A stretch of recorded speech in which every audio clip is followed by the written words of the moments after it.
Hey, good morning, Dr. Drew. How you doing today? Good morning, Victor. I'm doing well, thanks.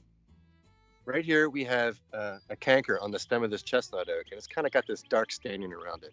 I just want to ask you, when we encounter an oozing canker on the trunk of a tree, what should our first step be? The first step's got to be to figure out what's causing it. It may be something relatively benign like a bacterial infection, or it could be something more serious like a Phytophthora disease. And Phytophthora can be bad because that word actually means plant destroyer in Greek. Okay, so it sounds like we would love to rule that out. So how can you tell the difference? Well, first try and find where that oozing's coming from. If it's coming from an obvious wound, a crack, a split, or a boring insect hole, then it's probably bacterial. You can also give it a bit of a sniff because the bacteria would actually be feeding and fermenting the sap in the tree. And so it's going to smell a little bit sour or alcoholic or fermented. Interesting.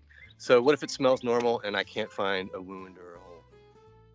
At that point, it's more likely to be Phytophthora, but you're going to have to take a sample and submit it to a lab for testing because there's no way to 100% verify Phytophthora in the field.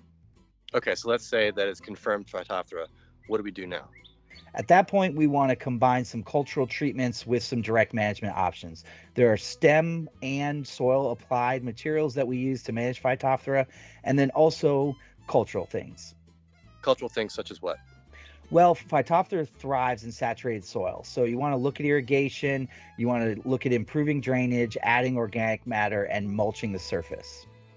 So well-drained soil, organic matter like compost, and then maybe a mulch ring?